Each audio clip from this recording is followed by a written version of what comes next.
Good evening and welcome everybody to the Mental Health Matters in Menopause talk today. The mental health webinar by Befrienders Kuala Lumpur is a topic for all women, their partners and families. And we'll be having our talk by Dr. Bharathi Vengadasalam. Dr. Bharathi is a consultant psychiatrist at Pantai Hospital, Kuala Lumpur. She's passionate about mental health education to the public, general practitioners, and physicians, especially pertaining to geriatric mental health, medical liaison work, and women's mental health. She is also a geriatric psychiatrist dealing with neurocognitive disorders. Dr. Bharathi obtained her MBBS from Kasturba Medical College, Manipal, India. And while working in Hospital Kuala Lumpur, Dr. Bharathi joined the psychiatry department where she underwent her postgraduate training in University Malaya and graduated with a master's in psychological medicine. Dr. Bharathi then pursued her geriatric psychiatry subspecialty training in Hospital Kuala Lumpur and Southern Health Hospitals, Monash, Melbourne. She was a senior lecturer and also former head of department at the Department of Psychiatry in the Faculty of Medicine, University Putra, Malaysia, and she is a member of the Malaysian Healthy Aging Society and International Psychogeriatric Association. Dr. Bharathi is also a consultant to the Befrienders Kuala Lumpur.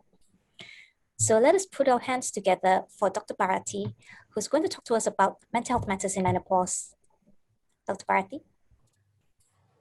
Thank you, Dr. Kartini, and thank you, Kenny Lim and the team at Befrienders. I guess before I proceed, I really wanted to thank all of you there for your fantastic work to the community in terms of mental health. And a good evening to all those who are listening in. It's really nice to be able to share this time with you all about mental health in matters in menopause. Originally, when Dr. Kartini and Kenny invited me to speak, it was meant to be for the International Women's Day in March, and then we moved it down to June.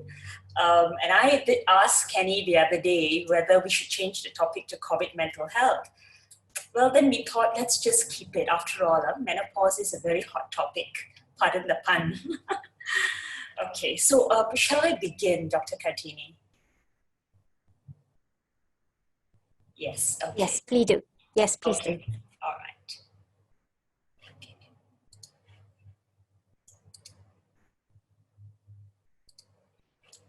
Can you see me? Yeah. Isolating period. And it can be such an isolating period, but yet a period of great change, after which when you bridge it, it becomes really, really powerful. But many women enter menopause without really being educated about it or having too much of fear about menopause and a lot of myths and misconceptions. So perhaps we could cover some of that in the Q&A. Now, so what is exactly menopause? Many people think that menopause is about being in menopause the rest of your life, but actually menopause is really a point in time. That point in time happens when there have been no periods for 12 consecutive months, absolutely no periods. So at that point, we call it menopause. After that point, we call it post-menopausal. That means it's the period right after menopause. So often when we actually talk about menopause, we are actually really referring to the difficulties in perimenopause. And what is perimenopause, or the menopausal transition? Now, menopausal transition occurs about 2 to 8 years before menopause, and it ends with the last period. Okay, so if I take you to the next slide, perhaps it's a better understanding of where we are. Now, I'd like you all to look at number 2. I think that would be easier. This is the perimenopause period where estrogen levels begin to decline and fluctuate. And this is really the most unpredictable period. It can last several years, and it's very commonly quite turbulent for some women, not turbulent for some. Some women just sail through it. And some common symptoms here are hot flashes, dry skin, irregular periods. Now, perimenopause tends to be any time from the 40s. It can be, as I said, 2 to 8 years preceding menopause. Now, some women can enter menopause too early. They can have premature menopause, either due to some illness, genetics, or medical procedures, meaning like surgical menopause, like a hysterectomy that removed the ovaries, right? So this period is the turbulent one. If you notice, there's lots of red. That means it's very strong symptom experience. And the years before that, from the time of menarche, which is your first menstrual cycle, to your perimenopause, we call it pre-menopause. So all your teens are considered actually pre-menopause. Young adults are in pre-menopause. So tracking back, pre-menopause, entering perimenopause, and at that point where 12 months of no cycles at all, we call this menopause, and that's the end stage of a natural transition in a woman's reproductive life. The ovaries stop producing eggs, the woman can no longer get pregnant naturally, and it's a total cessation of a menstrual cycle for 12 months or more. And from that point onwards, we call it postmenopausal. You remain in postmenopause the rest of your life. Of course, the only issues in postmenopause that can happen is the whole issue about osteoporosis and bone mass, which is why physical and mental health is really tied up together here. In postmenopause, we're concerned about osteoporosis, risk of fractures and falls.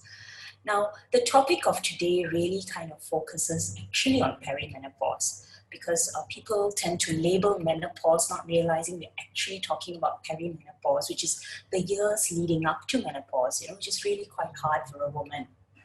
Now, what do I mean by that? If you look quite simplistically on the left-hand side, you will notice there's lots of fluctuations. In puberties, hormones fluctuate. Fertile years, fairly stable. Then perimenopause, the estrogen and progesterone decline quite greatly. And while the estrogens, there is fluctuations, the progesterone actually fluctuates more, and sometimes there's a discrepancy between the estrogen and the progesterone levels. And finally, wow, all things stabilize in menopause. So that's the good news, okay? Now, what is estrogen's effect on woman's body? Look, estrogen has a very protective effect on women. It protects our heart from cholesterol. It reduces liver. In our liver, it reduces cholesterol production. Ovaries, it helps us be fertile, produce eggs. It helps our uterus prepare monthly for pregnancy, whether we want it or not. But, there's a monthly preparation for pregnancy, which finally gets shed in the menstrual cycle. It makes the vagina moist and protects it from infection.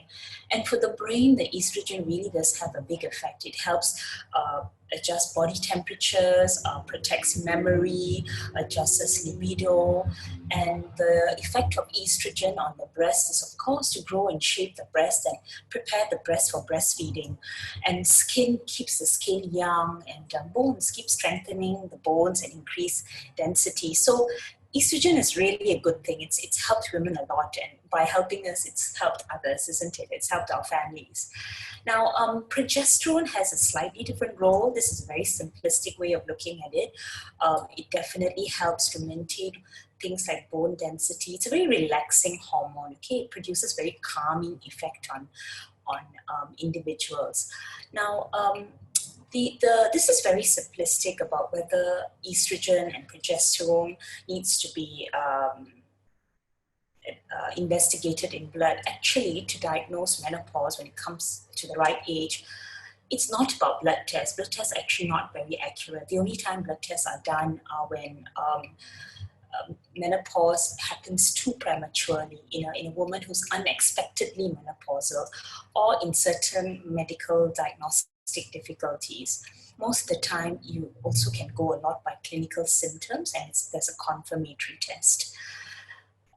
So going on, what are the symptoms of menopause? Because of the changes of progesterone and estrogen progesterone, there's so many changes in the human body. Hair gets lost, it gets thinner, hence shorter hair. A lot of itchy skin, dry, hot flashes, skin dryness, night sweats. Now, night sweats and hot flashes, these are compartmentalized as vasomotor symptoms. Then women can get breast pain before the onset of their cycle. When I mean by menopause, I actually mean perimenopause, where the cycle is still happening. Now, there's a loss of libido and vaginal dryness, and menstrual periods start occurring less and less and less, and very dispersed and eventually stop. During this time, many women can get joint aches and pains, and they're much more prone to osteoarthritis. And then there's this irregular heartbeat that happens, which make women feel that they are panicking. Sometimes it can mimic anxiety attack or a panic attack, because the changes in estrogen actually can cause palpitations. And it's not easy when this comes in with the hot flashes. Now, digestive problems, bloating, changes in the way our body copes with food actually does happen. In fact, the gynae said that she wishes she could tell all the gastroenterologists that see some women in their 40s that maybe these women are already heading towards menopausal transition. Now, because of the changes of skin and the bladder, there's a lot of frequency of urination and urinary pain and things like brittle nails. And coming to something that's also very relevant for us, not just the body, but the mind and how it affects the mood, is that menopausal symptoms or perimenopause can cause a lot of fatigue, dizziness, irritability, headaches, depression or depressive symptoms, weight gain, mood swings, sleep disorders, and memory lapses. So sometimes women come to our clinic really complaining of brain fog and feeling that they can't cope, they can't think, they can't concentrate, they feel very overwhelmed. Because I also work with neurocognitive disorders, many women come at that age group thinking that they have early onset dementia. They get quite frightened when they can't concentrate. You know, we all get a bit frazzled sometimes. I can't remember so many things at the same time. Now, the other thing that happens in this period of perimenopause is that because the periods are still happening, there is a worsening sometimes of the premenstrual syndrome, which tends to be seen in women who've already had trouble with their premenstrual syndrome as a young adult. That can happen too. Now, why do I need to explain all this? Because, you know, what affects the body tends to also affect the mind. So it's important to understand what a woman goes through during menopause. Now, you see the hot flashes, the headaches, the mood changes, the night sweats, the insomnia, the weight gain, you know, chills, thinning hair. It's not very nice. So, you know, I don't know how many of you remember Suzanne Summers in the 70s. She used to come up and say 7 dwarfs of menopause. Now, 7 dwarfs of menopause, I'm not putting that up. It's not politically very correct. It's itchy, bitchy, sweaty, sleepy, and things like that. So I just figured out, let me just say that 6 out of the 7 dwarfs are not happy. Okay? All right, they're not happy. So how about Malaysia? What's the scene here? And everyone asks us, what age do I menopause? Now, the mother's age is only a rough guide. It helps to know your mother's menstrual history or menopausal history, but did our mothers really speak to us about it years ago? I don't think so. They bore through it.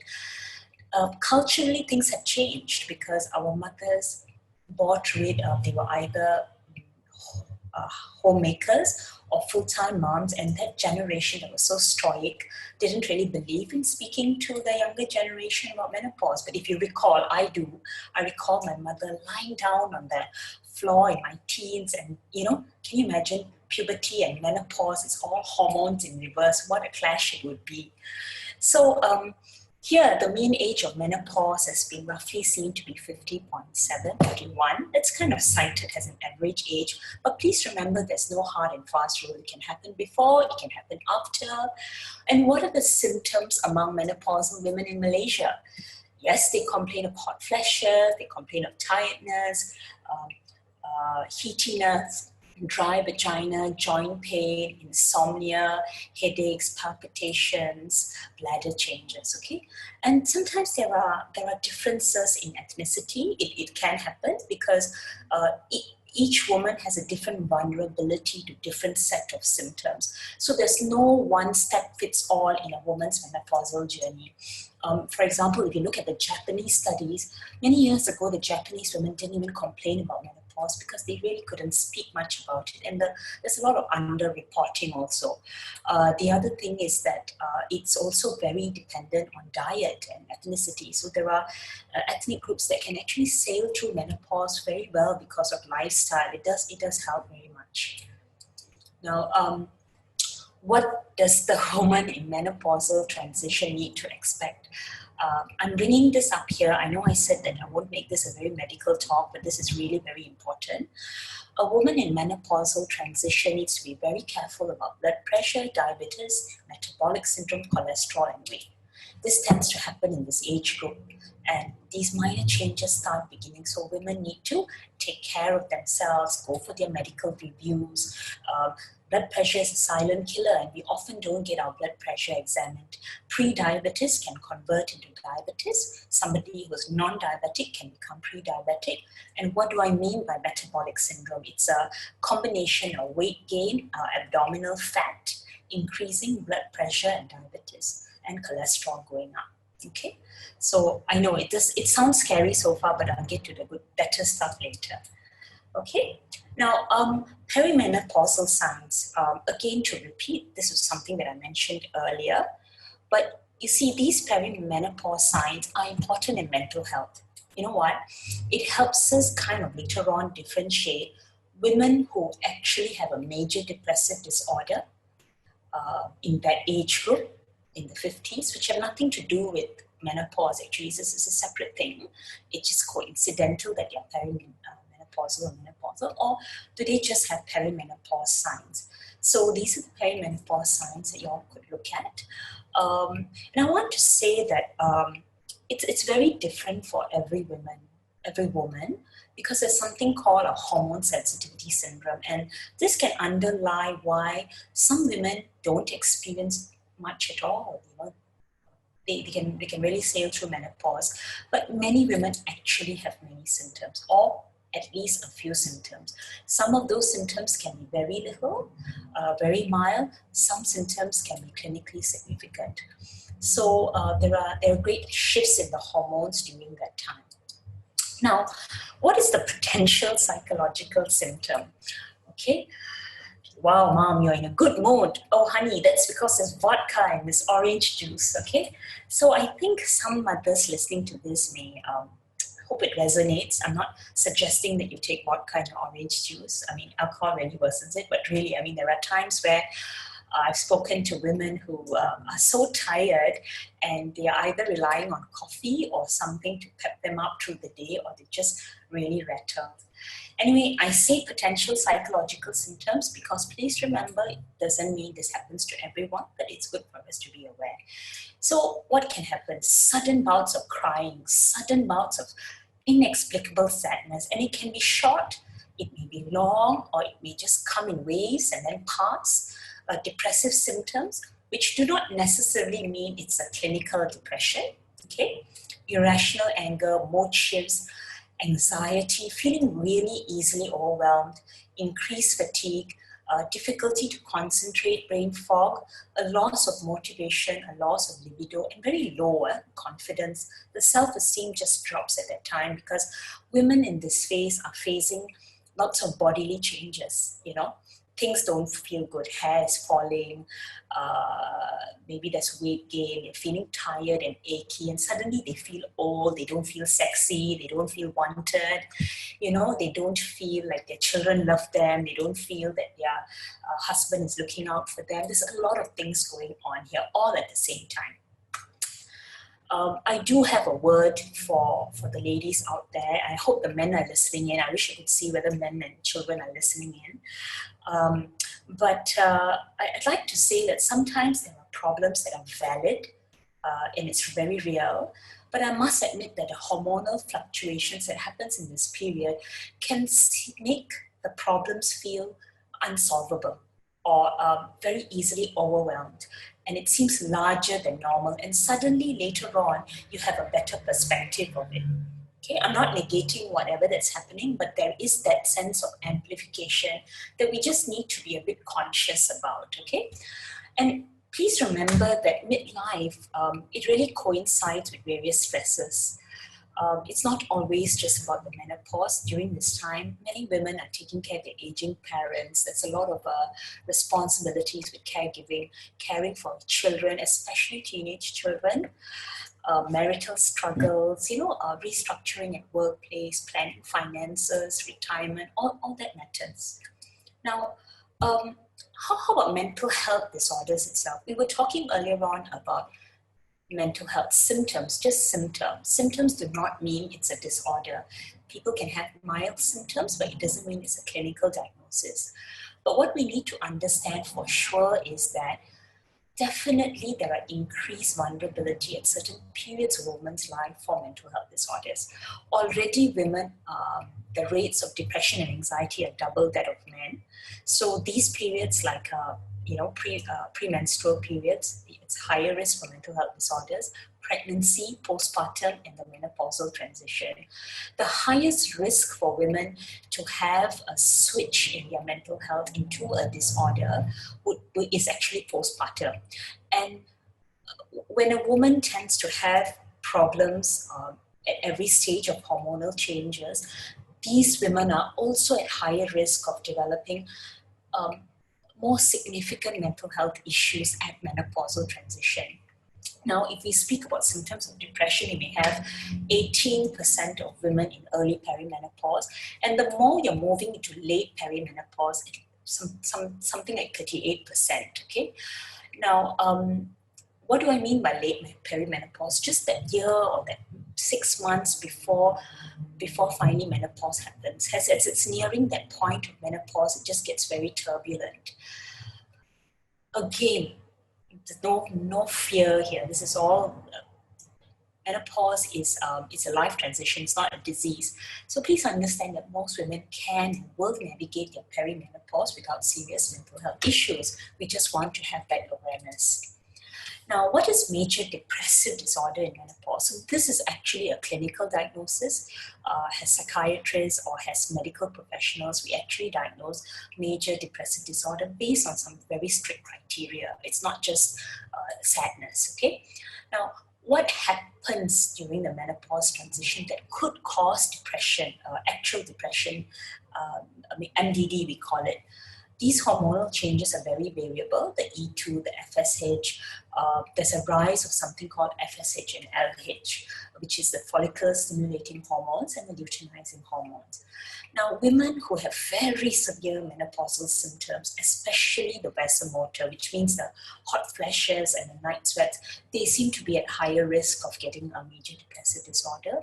Women who've had prior depression, and at the same time are undergoing a lot of financial strain, there's no support, there's a lot of life events happening to them, like loss of a spouse, loss of a parent, and all these risk factors, high body mass index, smoking, poor physical health, surgical menopause. So this can put a woman at risk of getting MDD, major depressive disorder in menopause. But please remember that on its own, it's very rare for a woman who's not had any depression before, suddenly in menopause have a major depressive disorder because of the menopause, okay? If they have depression, they probably had some past history of depression and there was some underlying vulnerability. So this is not like 100% hormone-based. I kind of need to tell women that because there's sometimes a lot of fear as some women enter menopause. Am I going to lose my mind? How am I going to cope? I've heard horror stories from some friends, or there's no news at all about it. So when you are weepy or troubled, then you get worried. What is happening to me? Okay? I'm not going to put up the strict medical diagnosis or clinical criteria of MDD. Now, the problem here is that sometimes depression symptoms can overlap. Okay, major depressive disorder can also overlap with the perimenopause, because remember, in menopause, a woman's energy really goes down. There's poor sleep, they can't concentrate, their libido changes, the weight changes. So it also can look like it's actually only depression. But the difference how we see is this particular woman truly is she depressed, is really looking at the thought content, like what happens to the sense of worthlessness or guilt, or is there suicidal ideation? Are they so agitated? Are they becoming hopeless about the future? So that's all very depressive, and that's not just a mild symptom with the hormonal fluctuations. So for these women, it's intense. We do psychotherapy, we focus on role transitions, how to cope with the loss of fertility, especially for single ladies who are undergoing menopause, or child-free couples or child-free mothers who haven't had or who are struggling to have children. Suddenly there's loss of fertility at that time can affect them. Supportive and cognitive behavioral therapies are very useful. Now, there is a role of medicine, but I don't really want to go to too much details here, but for when appropriate, yes, antidepressant regimes are quite useful for those who are severely, majorly depressed, and even a bit of estrogen or a combination of SSRI, antidepressants, and estrogen.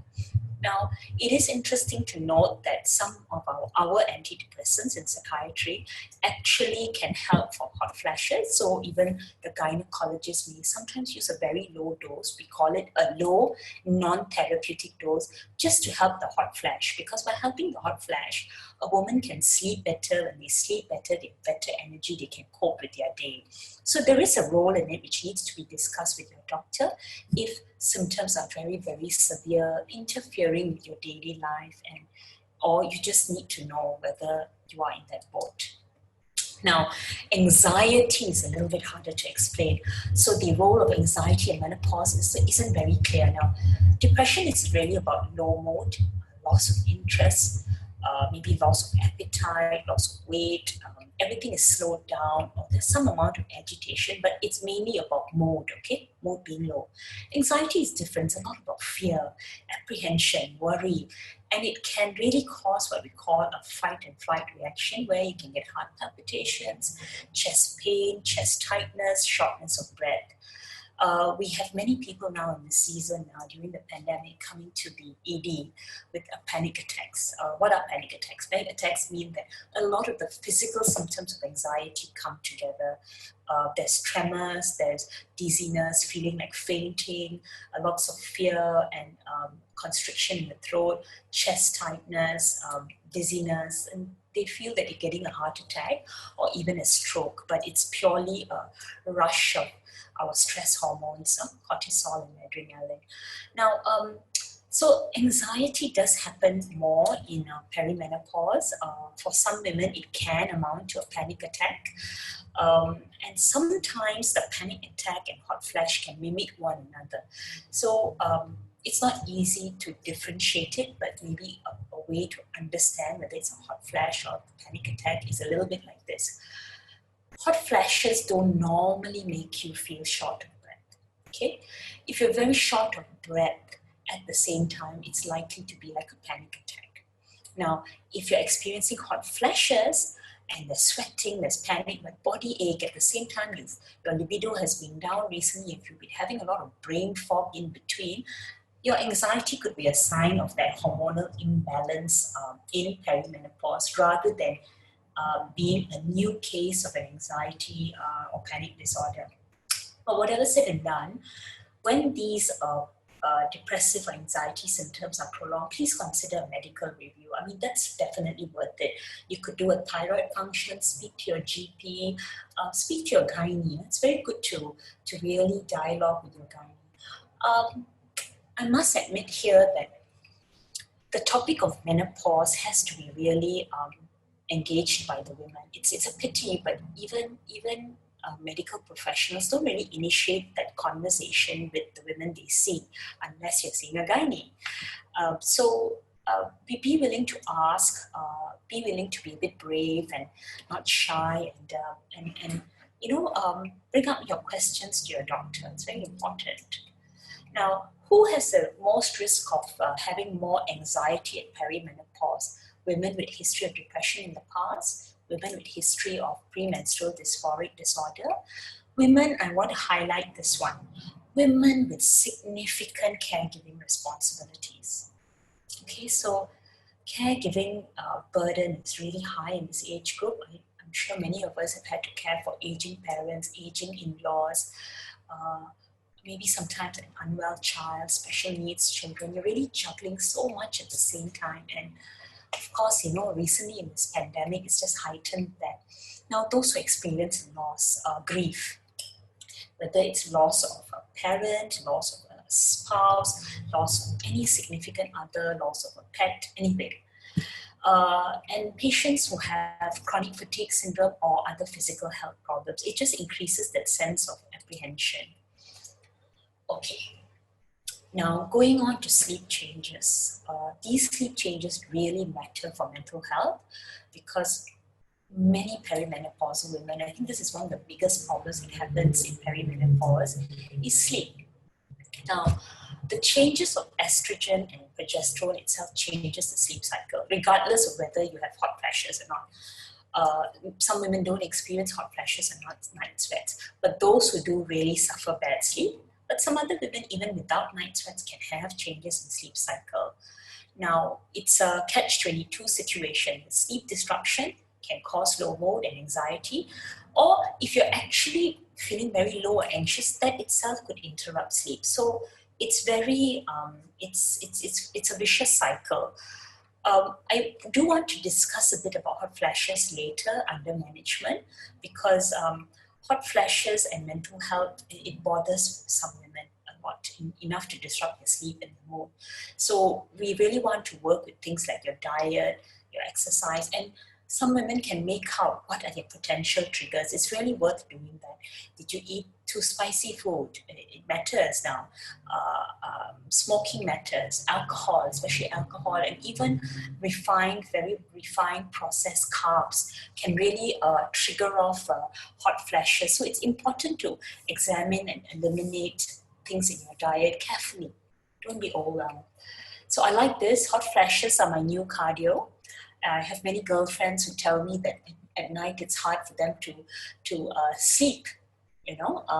It's easier just to sleep with very little bedclothes and no beddings. What's the point of switching on the aircon but hovering under the duvet? It doesn't work for hot flashes. It's best to go to bed with minimal clothes. Some other suggestions coming up later.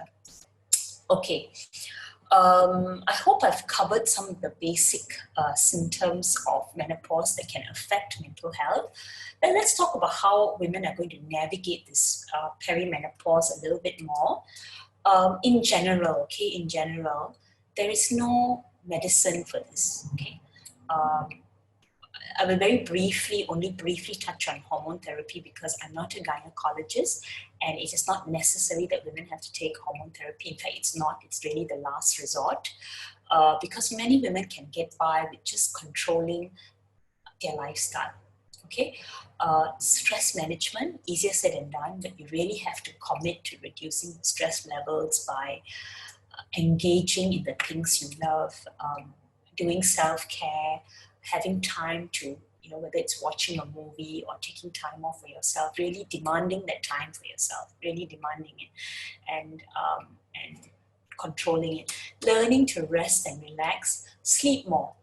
Sleep is really it's the first to go, but also the most important thing that women have to commit to. Meditation, friend support. I can't tell you how important that is. Your tribe, your sisters, your sisterhood of friends, sharing and find humor in things. So I know I'm talking about things very generally, but just to open up that conversation.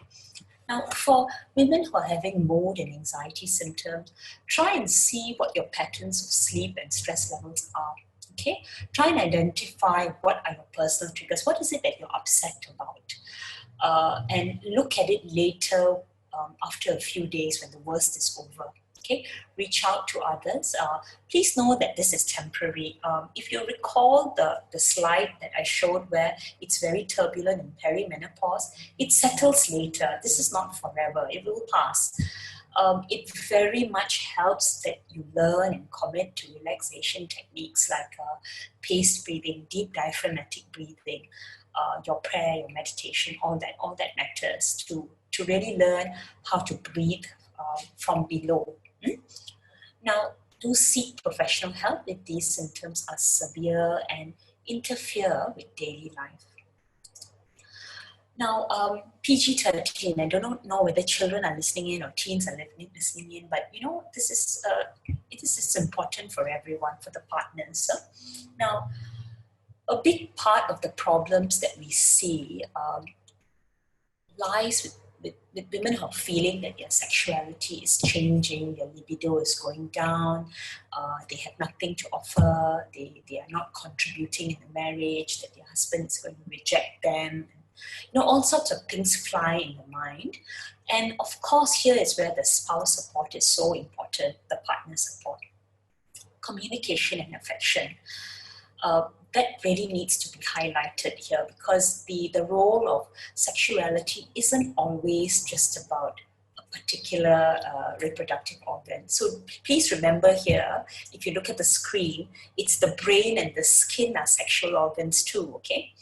And there needs to be that shift from just something so physical to affection and intimacy. So this topic definitely bothers many women who find that they're worried about their vaginal health, because if you recall, I did say that the estrogen has a very important effect on the vaginal health. So sometimes with the drying, there's bladder infections that bother women. It becomes quite painful or there's a lot of discomfort in sex. So the use of topical lubricants, regular moisturizing agents, and even, speak to your doctor whether if things are difficult, even the option of topical estrogen, which can maintain the health of the nether regions. And of course, mostly, it's the partner relationship that is so important here. Now, I said earlier on that lifestyle management should be the first approach. And when women are entering perimenopause, if they're not prepared, it will suddenly hit them. And it's harder for the women who they're not aware what they need to do to embrace it. Approach lifestyle at your own pace. Don't feel overwhelmed. Create something that you would do at your own pace that is easy to use and adapt. That means making minor changes in your life without feeling overwhelmed. Because there's no one step fits all. Support groups are good, whether online or in person, but it's very important not to overwhelm yourself, because menopause itself can feel very overwhelming. And when we tell women to try and do this, try and do that, they're just so exhausted. I can't do anything, So take things one thing at a time. Now, sleep. 3 pillars of health. Sleep is one of the pillars. Your nutrition is the other, and exercise is the third. I can't understate the importance of this. It's a fine balance between committing to getting enough sleep, but not obsessing about it. If you're obsessed too much about the sleep, you will not sleep. If you don't commit to changing your sleep habits, you also will not sleep.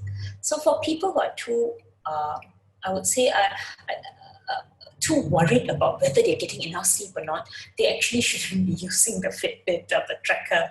It can actually it can be counterproductive. And a lot of patients tend to clock watch. Did I sleep on time? Did I wake up on time? What time did I wake up? So it's very counterproductive to good sleep, right?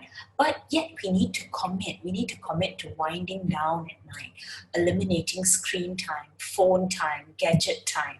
Okay, go back to print or audio, right? It's very important to see what changes you have to make in your diet in terms of stimulants. What I mean by that: coffee, tea, alcohol. The same things that a woman in perimenopause could drink or eat in her youth changes in perimenopause, because your digestion changes, your elimination changes. So the same coffee you could take, some women can take coffee late and still sleep, it's not a problem. But if you cannot sleep, you need to examine what is it that you can change, okay? Have a lighter evening meal, and if you are exercising very late in the day, move it up, all right? Move it up. So, there are many good books out there on sleep, many good apps, and many good audio books and meditation and music that helps in sleep. The other thing we tell people for their mental health is surprisingly to hydrate well. Because if you go to bed thirsty in menopause or perimenopause, you will wake up at night wanting to drink water. If you've had a lot of hot flashes or night sweats, you need to rehydrate. Now, what can you do about hot flashes? Wear minimal clothes, keep the temperature cool, remove the covers. I even tell some women if they're really soaked at night, keep a set of dry clothes nearby and water by the bed, ice if you can. And it helps to have a fan nearby, and it will pass. Make the nighttime more comfortable. Now, there are women who've tried all this. It doesn't work with environmental control. It's impacting their life. They're extremely tired at work. They can't focus. They do speak to their gynae if there's a role of the SNRI antidepressant that I told you all about. It's not used here for depression. A very dose is sometimes used for severe disruptive hot flashes. Now, the next thing is truly your healthy living habits and your nutrition. A big problem that women tend to complain as they are entering perimenopause is weight gain, which is not just about perimenopause or menopause, it's also about aging. So it bothers them, and to be fair, it is important to maintain a healthy weight, partly because of the medical problems that I mentioned earlier. So you have to follow a healthy eating plan, and this is where, again, make tweaks in your diet. It has to be more high fiber, whole grain, good lean protein, beans, nuts, seeds, fermented food, tempeh, miso. Reduce your saturated fats and refined carbs, and have healthy fats, essential fats. Reducing sugar is key because, as mentioned earlier, this is a very key period for diabetes to happen. So reduce sugars, reduce alcohol, stay hydrated. Now, among the supplements, I'm not a nutritionist, but I'm not going to go into details of magnesium, zinc, selenium, and things like that. But truly for bone health, you have to ensure you're getting good enough vitamin D. Calcium should be a food first approach because many people overdo the calcium intake, which is also not safe. You can get your calcium from your diet. If you don't get it, then you could alternately supplement. But vitamin D is crucial. And remember, all of us now in the pandemic, many of us are just sitting in the room where some are not walking, some are not getting out in the sunlight. Those of us who are more covered and covered with headscarf, long sleeves, more brown skin, there's not enough vitamin D. Cease smoking. Finally, we come slowly to the diet for menopause. Some of these things are called phytoestrogens, which sometimes are helpful to like soil-rich food. But these are the things that you should avoid: sweet, stimulant, spicy foods. If you're noticing, you're getting more bloated in the menopause. Now, movement as medicine. So why is lifestyle important for mental health? Is because it's key. It's key for prevention. Movement as medicine. It will increase cardiorespiratory function, reduce your bad cholesterol, increase your good cholesterol, reduce your blood pressure, your bone mass, reduces your hot flashes. It is definitely a mood booster. So if you're talking about feeling irritable, cranky, tired, all this matters. The movement matters. Better sleep, and it also strengthens muscle. Okay. Now, many women who come to us get worried about exercise. I highly recommend this book, Amended TB, for any woman who's trying to. I'm not talking about getting fit or athletic, just learning to exercise better, over time in this phase. Be regular and consistent. Pick exercise that is based on your abilities and goals, and please, whatever you do, it has to be right for you. Right? Find something you enjoy and pace it according to your energy levels. So remember, I said that fatigue happens a lot in menopause and perimenopause. There are days where you may not be able to do anything. You will be flawed. Some people are flawed by menopause. So that's not the day that we can expect this woman to suddenly go to the gym and try and pep herself up. You have to pace yourself according to your energy levels. Good days, do a bit more. Bad days, take it easy, rest. What is really important is that that a woman needs to keep moving. So we call this non-exercise thermogenic activity, walk, and just make little changes. The other thing that women tend to shy away from is strength training. Women tend to shy away from weights and resistance, which actually is what they need as they're entering perimenopause and menopause, because estrogen, the loss of estrogen causes a loss of muscle bulk. And it's good to have a variety. Please remember form matters and prioritize form for all exercises. And remember your rest and recovery days, all right? Finally, coming to some tips for partners. I hope there are some partners listening out there. You know, your wife may be having, or women may be having mood swings, which are available every 10 minutes. But remember that it's called menopause for a reason. Men should pause before they speak. It helps. So it's not an easy time for husbands, I must say. Some words for the husbands out there. Your wife's anger towards you, no, she does not hate you. She does not hate you, okay? She's just going through so much that it's very, very overwhelming, and she does not hate you, all right? She may not tell you things because she's too embarrassed, so you've got to ask. She may tell you things which you don't want to hear, but please bear with it and don't show funny face and don't avoid it. Just be quiet and hear her out. Remember that ducking and covering is not a relationship strategy, all right? You have talents. As men, you have talents. If you're a fix-it guy, there are things that you can do. If you're an empathetic person, you could take her out, spend some time with her, boost the self-confidence. She's really going to need that now. She really needs you, and it helps for her to know that you are also undergoing your aging changes too. You know, it's a shared thing as a couple transits through 40s and 50s and 60s. Educate yourself on what menopause is, and really there is no better present than you just being present, just being around, all right? Now, how about children? How about teenagers? I always tell menopausal mothers and teens that it's like puberty in reverse, but there's a shared bond of turbulent hormones during this time. So I think women need to be able to speak to their children or their teenage children if they're finding that menopause is overwhelming them, the perimenopause. Open this dialogue. It also helps the younger generation understand what is life transition, what happens here, because just like retirement, just like changes of life, you know, it's good for them to understand that. So it would be the first step, because they are not mind readers. It's good to tell them so that they have a greater understanding, and it may prompt them to accommodate and support you better. Please delegate duties, please ask for help, and if you cannot manage, just say no, and you know, the family will have to learn to manage, and it's good if the family can rally around you, right? Okay, so you are in control, remember. Few women have no symptoms, many women do have mild symptoms. Talk to your friends, please talk to your healthcare providers, although they may not initiate the conversation.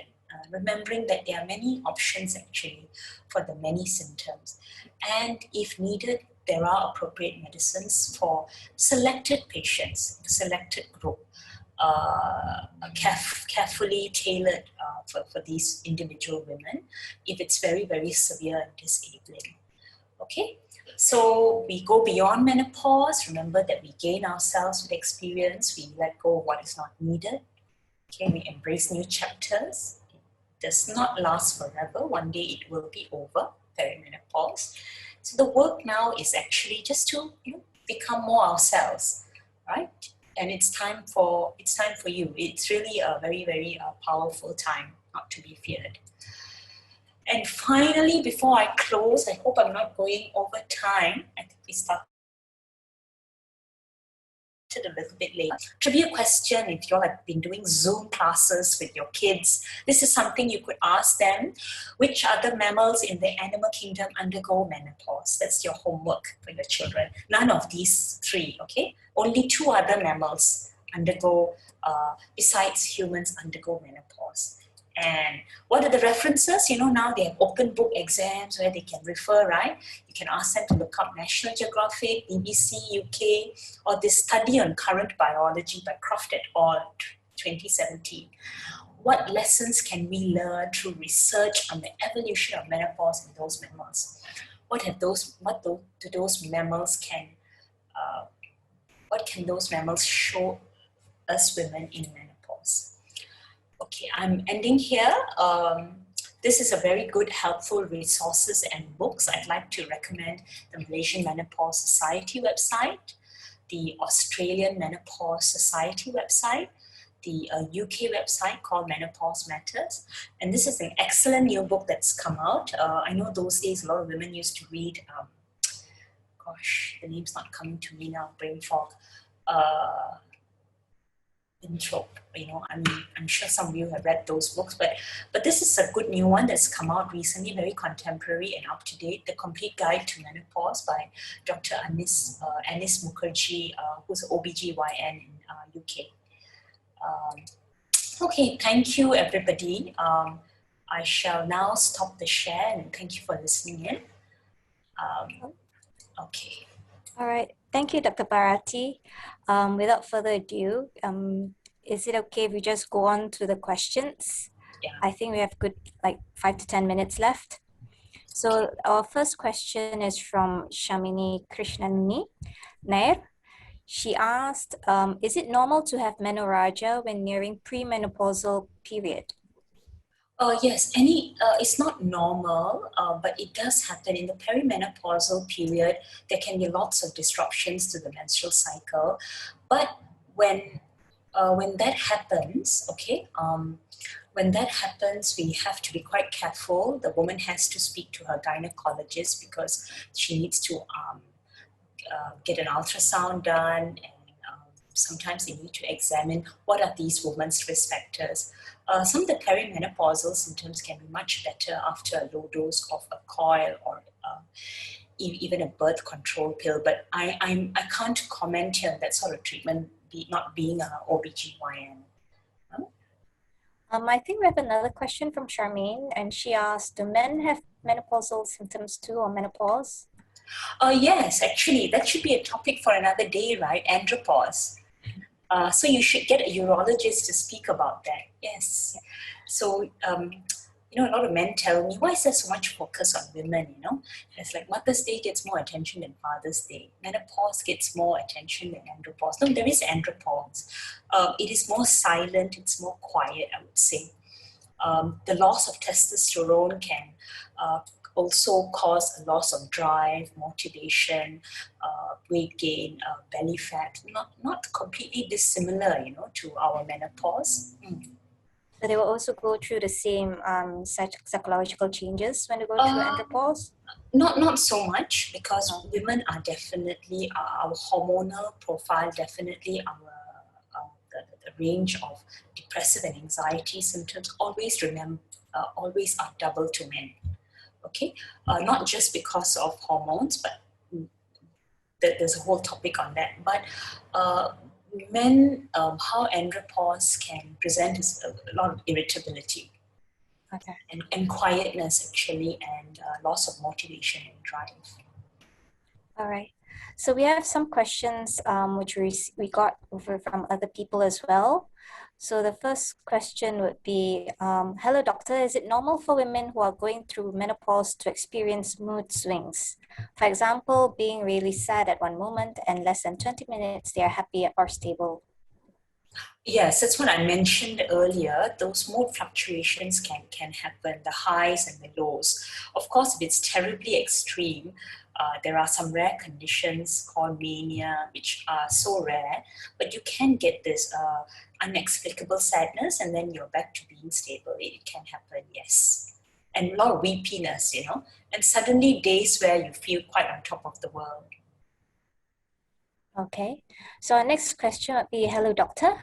Sorry if this is too personal, but I would like to ask, is it normal for women who are going through menopause to have a yellow discharge with no odor? Hard to say, because women can have discharge without odor, but sometimes you need to see how often it happens, because of the dryness in that area, women can get a lot of candidiasis or yeast infections, which are typically whitish, right? But the yellow one, it's really hard to say. I think it's best just to see your doctor about it. Okay, the next one would be how to improve mood swings during ovulation and menstruation. Are hormonal changes a concern for a low-spirited mind? Second question, I don't know what you mean by low-spirited mind. I mean, honestly, as I mentioned earlier, if somebody has had pre-existing depressiveness, yes, hormonal changes can be a concern for this particular person. And how do you improve mood swings during ovulation and menstruation? Recognize that it happens, and don't take yourself so seriously, and don't take the situation around yourself so seriously. Understand that the mood swing can be a filter which worsens the situation around you. The one thing that definitely helps mood swings during ovulation and menstruation is actually looking at your triggers, like your diet, your lifestyle, your exercise. It goes a long way.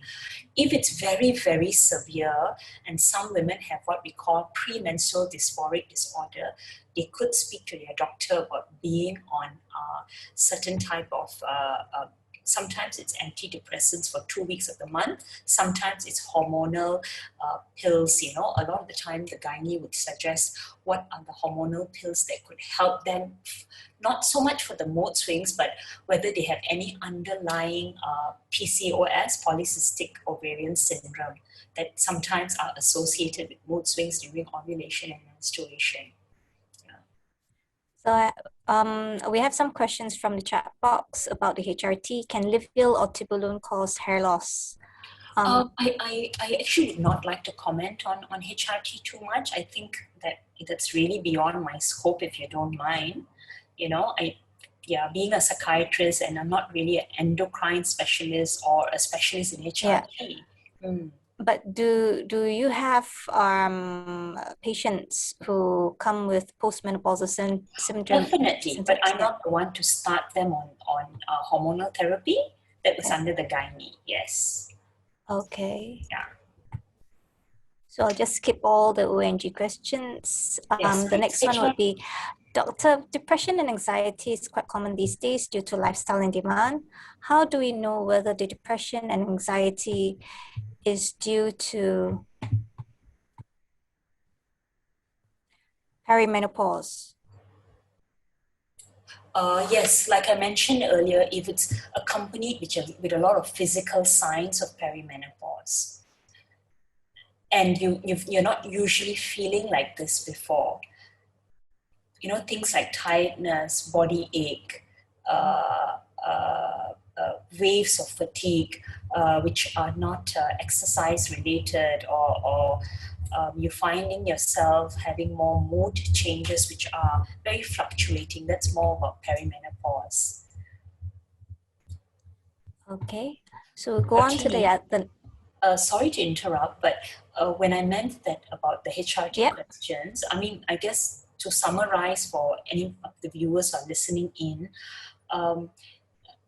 HRT is something really to be discussed with the gynae, because there's no one step fits all.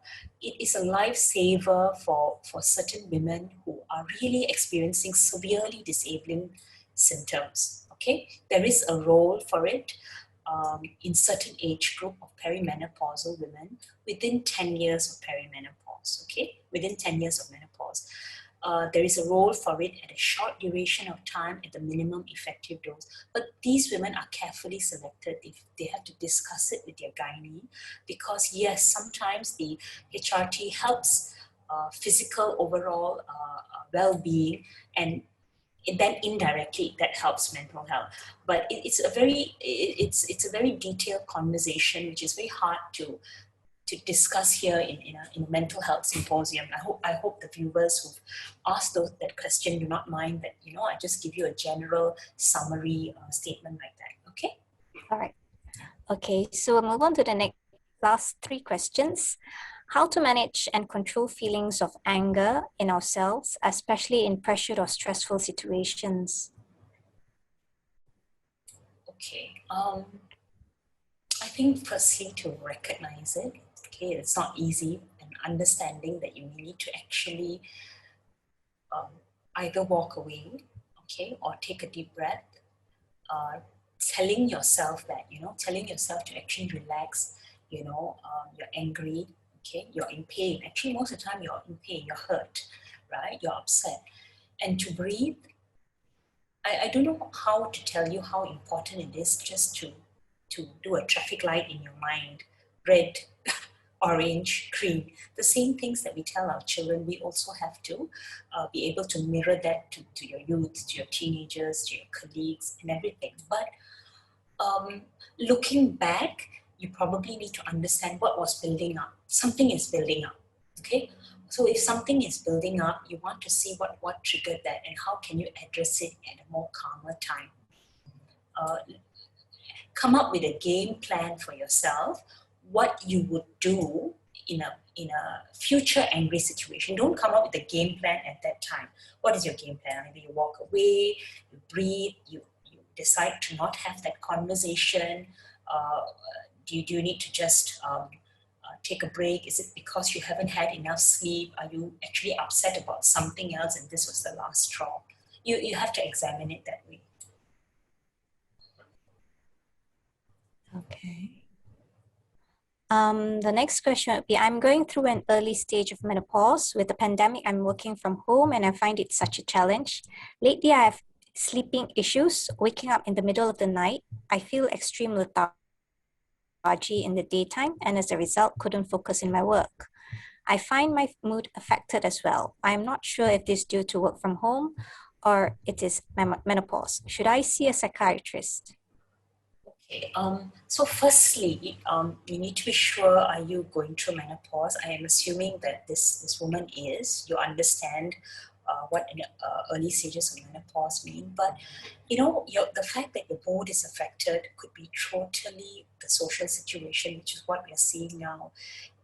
Working from home with no outside contact or no buffers, no variety in your life, can really drain many individuals during this time.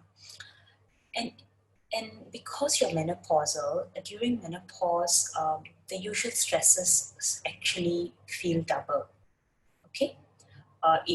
Menopause reduces your tolerance to stress around you, okay? So while it isn't caused by menopause, let's say this is stress from working from home, the menopause can amplify it.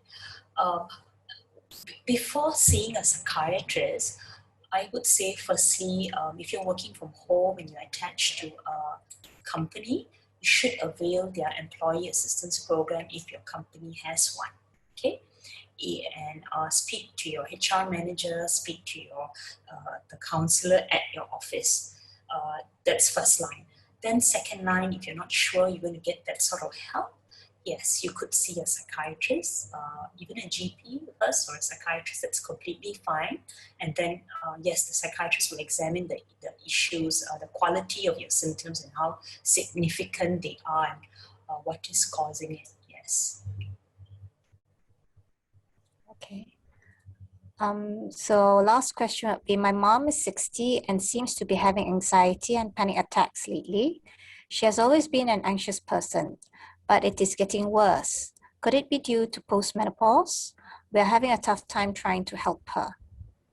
Okay, so this is very clear. This is nothing to do with postmenopause because really mom is 60. By this point, we're not really talking about menopausal changes or postmenopausal changes causing anxiety. You're past that stage already. It's really about whatever that's going on in her mind, in her life, and the social triggers or family. So this is not about menopause causing it, yes. So I would say if it's getting tough to help her, now this lady, yes, she needs to be seen. She needs to seek a professional help. All right. Thank you very much. Just to make sure, you mentioned earlier on about the Malaysian Menopause Society. I presume that they provide some sort of support group and also a helpline for all those undergoing menopausal. Yes. And if you look up the references I gave, those are very good. For HRT questions, it's a very good book called Estrogen Matters. And there are many good websites to discuss the pros and cons of all that. Yes. All right. Okay. I think I covered all of the questions. Would anybody want to ask any more questions in the chat box?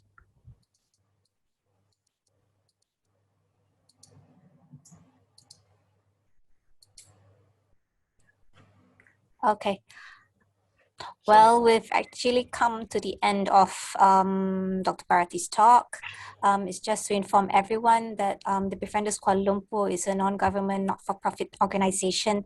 We would very much be grateful if there could be donations given, and it could be given to the Touch and Go e-wallet and the QR code given, and also at the bank details given online right now. And I'd like to say thank you very much to Dr. Bharathi. I've learned so much more about premenopausal, perimenopausal, and postmenopausal situations, and what to do when in that situation. So thank you very much to Dr. Bharathi. And thank you everyone who gave all the questions. Can we just go around with a round of applause? If you know where to click on the reaction there. So thank you very much, Dr. Bharathi. Thank you so much, Dr. Kartini and Kenny, for the invite and for the interesting topic to share.